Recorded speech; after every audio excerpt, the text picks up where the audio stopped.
Hello, Riles. For lesson 5.4.5 on graphing transformations or sketching transformations of trigonometric functions, I'm going to do the two examples from the printed lesson, but to give you just a little bit more experience, I'm going to switch the functions around, exchanging sine ratios for cosine ratios. So I wouldn't try to follow along with the lesson. I would try to look at this as separate examples. First example, let's sketch one cycle of g of theta equals 32 times the cosine of 1/3 of theta minus 2 plus 7. So there's a lot of transformations going on here. And I want you to think about what this would look like if you needed to do a mapping statement. It would be a lot of work. Think of what you would have to do if you were asked to graph this accurately. Luckily, we're only asked to sketch.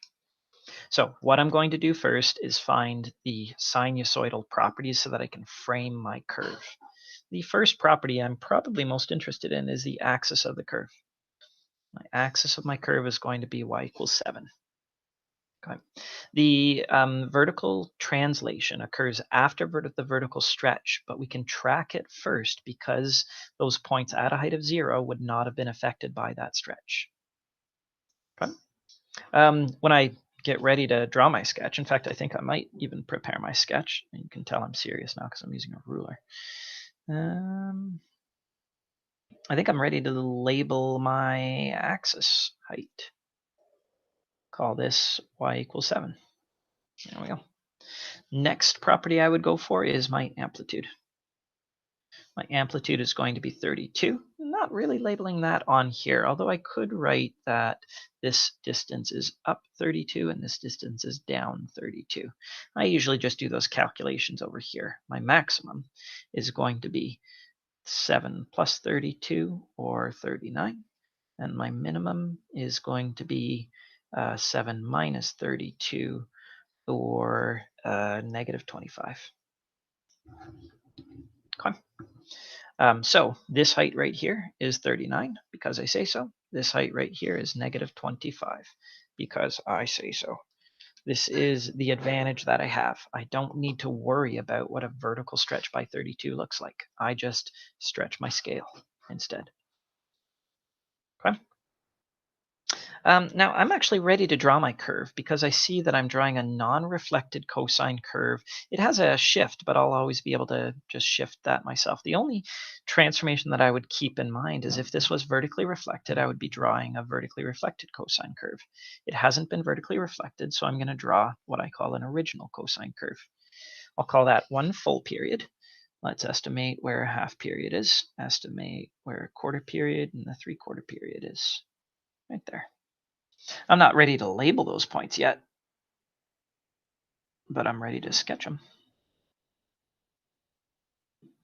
Okay, by framing your curve, you should be, I feel like I should have made it a little bit larger, but I should be getting steeper down to here, getting shallower, getting steeper, getting shallower. It's called inflecting.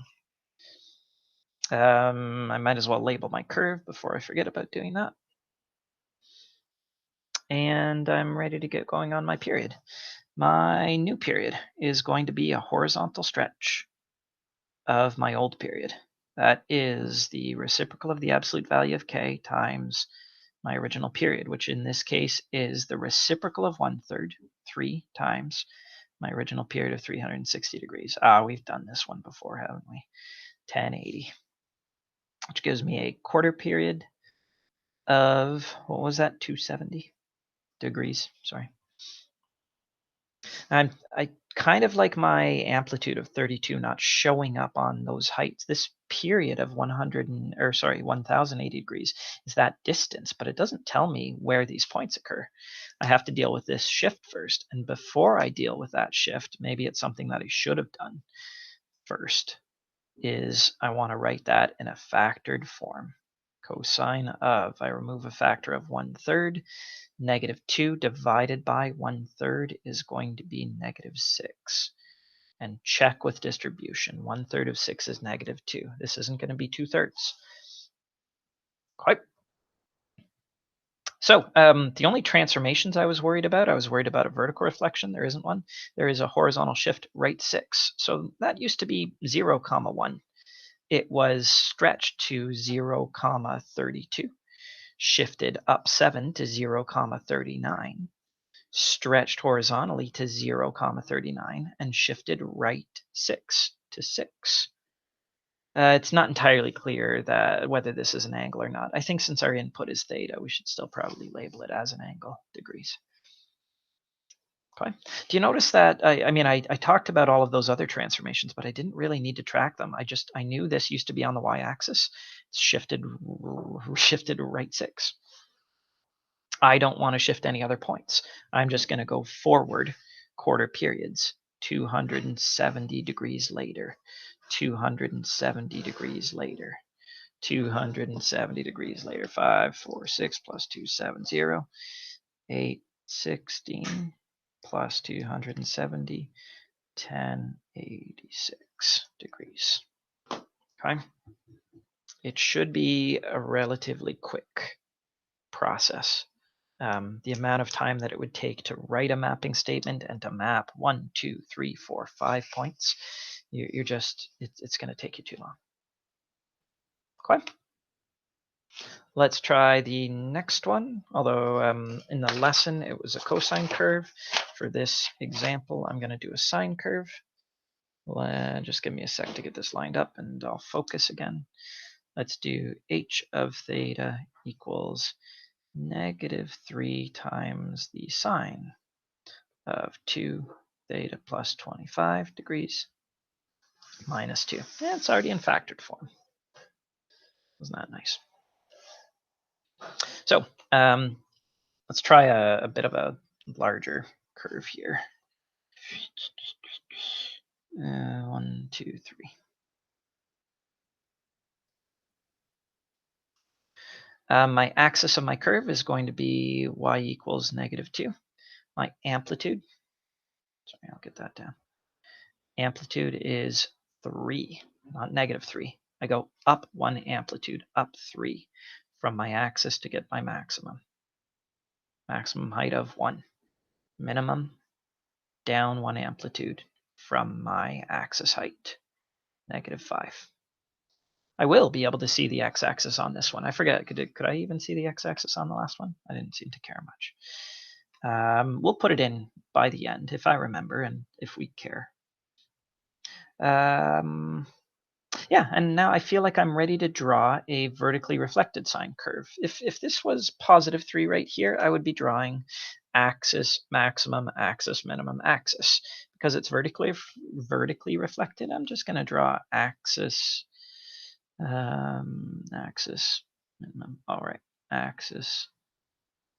I'm going to go axis, fall to minimum, climb to axis, climb to maximum, fall to axis, like that. If you forget to reflect, you could always just deal with it as a larger phase shift. But it's probably a good idea to reflect. Okay. Notice this time, let's actually deal with this shift first. This y-intercept and x-intercept, the point at the origin, 0, 0, would have been stretched and reflected and shifted down 2. I've already got the shift down 2. And then it's stretched horizontally, invariant, and then shifted left 25 degrees. If you want to start there, you can, and then you can find your new period. A new period is going to be a horizontal stretch of my old period, horizontal stretch of 1/2, new period of 180 degrees. Again, a little bit of deja vu here. 1/4 of that is going to be 45 degrees. It's really that quarter period distance that you want, or change value, let's say.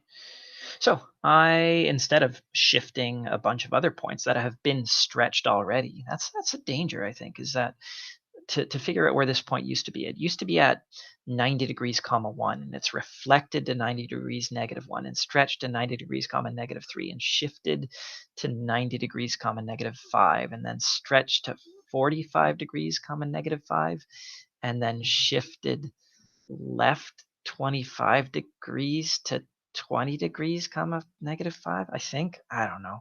Let's just add 45 degrees to 25 degrees. Add a quarter period. -25 degrees plus 45 degrees, 20 degrees. I do know. Confident with that one. 45 degrees later, 65 degrees. 45 degrees later, 110 degrees. 45 degrees later, 155 degrees. And let's just check that from 155 degrees to negative 25 degrees, that's 155 degrees and then 25 degrees more. So 170, 10 degrees. That's French for 180 degrees. And there is my labeled curve. Now, if you really want to, you could put your dependent axis in. I suppose it would be about there. It's like a little closer to the 20 degrees than to the negative 25 degrees. And your independent axis, I guess, would be right there. But do these red marks really make your curve more accurate? That's a little too high. Whatever. That's why I do it in pencil. I would say no, it doesn't make it more accurate at all. Unless we're asked, what are the x-intercepts? What is the y-intercept? What is the y-intercept? I can always find h of 0 degrees. What are the x-intercepts? Well, it's more of an advanced functions topic, but we'll talk about solving a little bit more in a couple of days. Okay, try this approach out. I call it framing your curve.